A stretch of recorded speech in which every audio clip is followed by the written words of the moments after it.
So you were talking about the bigger picture that the team was working for the common goal for the organization. But sir, when it comes to the cross-functional teams, like from different departments or the different areas, what were the strategies you follow to make them work for the common goal or for the organization? Okay, that's a very good question, Garima. So let me give you some context. The core capabilities of the team that I was managing. So the core capabilities that the team members had revolved around business research and analysis, data analytics, key account management, sector development, knowledge management, and consulting support. So when I say key account management, basically these are the top 70 accounts of KPMG, overall accounting for about roughly 4 billion in overall revenues. And we were providing support in terms of identifying certain opportunities where KPMG can go and pitch their own services. Now, all of that is fine, but different people had different skill sets and everyone was working in silos. So the first thing we had to focus on was to break down those silos. Right, so there were certain knowledge managers who were working with global sector heads at that point in time. There were certain business researchers who were also working with global sector heads. Now imagine a place for getting a single deliverable or an output or completing one project. The same senior person who has more than 25 years of experience has to go to multiple people on different calls. Change that completely. So that alignment hammered within the team, wherein each and every team member was made aware that okay, what is the other capability doing, how they work, what kind of deliverables they have. Then there were certain brainstorming sessions that were literally forced upon them to identify if there is a possibility of having any kind of integrated project or deliverables to break those silos. So that was the key over there. Now this particular culture of working together, obviously I at that point in time I came from the background of business research and analysis. So generally the feeling that the team members had, hey, you know what, this is the guy who's from business research and analysis, he's going to favor his own people who are also business researchers and know data analytics. I had to change that perception. How did I do that? Making those cultural changes, having those regular interactions or team engagement with the wider team in one go. It didn't happen overnight. It took me complete 1 year to change that perception. But everyone, once they started trusting me, they knew that, hey, you know what? He's not favoring anyone. His main aim is on achieving the organizational objective and helping us grow. So that's where, driving the culture from the top becomes very important. The other thing was favoring collaboration, making collaboration based goals as part of their goal sheet. And while we are evaluating their performance became very important.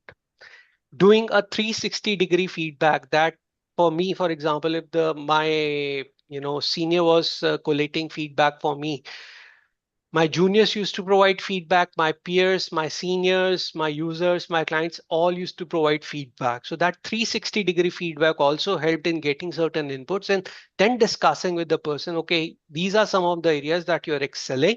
These are some of the areas you can focus on. The other thing was creating an environment of experimentation, which is very important, which means you have to help out the team members in letting them know it's okay to fail, but it's not okay to try something new. At max, what will happen? The project will bomb. That's okay. We are doing thousands of projects in a year. Even if 2 or 3 projects bomb, that's totally fine. But what it will be helping you in is gaining some experience. Now, that experience can be leveraged on certain other projects. To give you a small example, the likes of Steve Jobs, like and we keep hearing such big names. They have thousands of failures behind them, but what they have carried forward with them are the lessons from the failures that are there.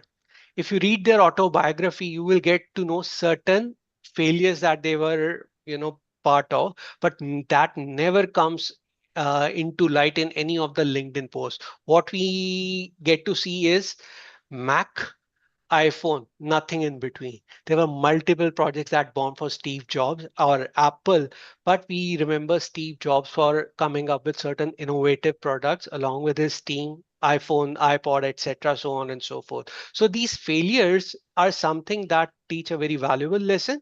To empower everyone, you have to tell them, hey, it's okay if you bomb, that's okay. I'm here to catch you. So don't worry, just experiment. So that was something which was very important. So that was very inspiring and very important thing to learn. Keep failing, but keep moving forward also. Don't stop. So, as you were talking about your journey or your leadership skills, but sir, as and in the start you said you were starting your own company or your own setup.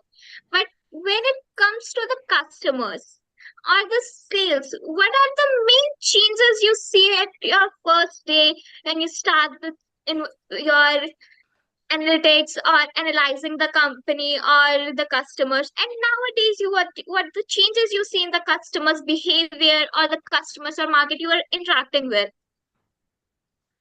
Uh, I think that's a very good question, Garima. This in itself can take a session that can be broken down to 20 plus hours, to be very honest. But let me get my thoughts together. Uh, okay, now in sales enablement, what happens is, Garima, that it's a B2B sales kind of an environment wherein KPMG has to pitch in for their consulting services.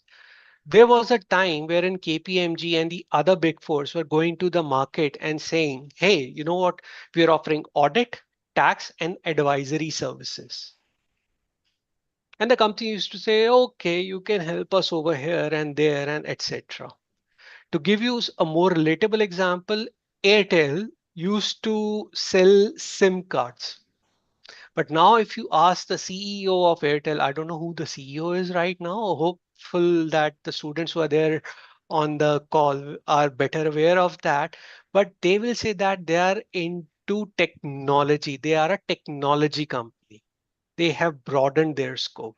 They will never ever say that we provide mobile operations or we are a telecom operator. Yes, the industry is the same, but they will never say this. They are a technology company, and so is the case for certain other telecom providers.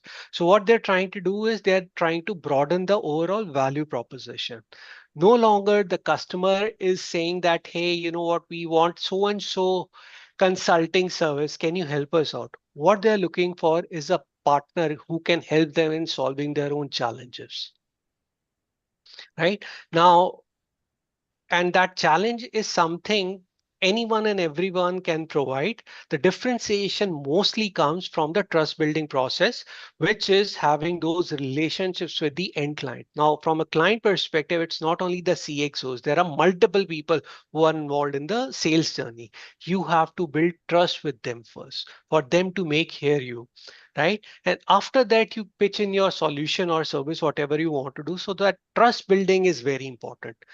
Gone are the days when the RFPs or requests for proposals or requests for quotations used to be there, and we used to prepare certain reports in responding to those RFPs and quotations. And then there was a committee who used to evaluate who is providing the most in the least amount of dollar value. Gone are those days. It all starts from relationship building, and that's where this overall sales enablement is heading towards. Business research plays a very important role. Rather than saying we can solve all your problems, if a salesperson is saying to the CXO, hey, you know what, we do understand that your costs have increased by 2.3 percentage points over the last 3 years. These are the major levers. Here is what we have been doing with other clients in the same sector. And we are in a position to help you out at one third of the overall cost of what you're bearing right now. I think that's a very powerful pitch in itself, and they will be more than willing to listen to you to come up with a solution, and the negotiations can happen. But if someone can build that relationship, tell them can pinpoint the problem and tell them the way forward, I think that's the golden rule everyone is trying to apply to any of the sales conversation happening with any kind of a B2B scenario, especially in case of professional services.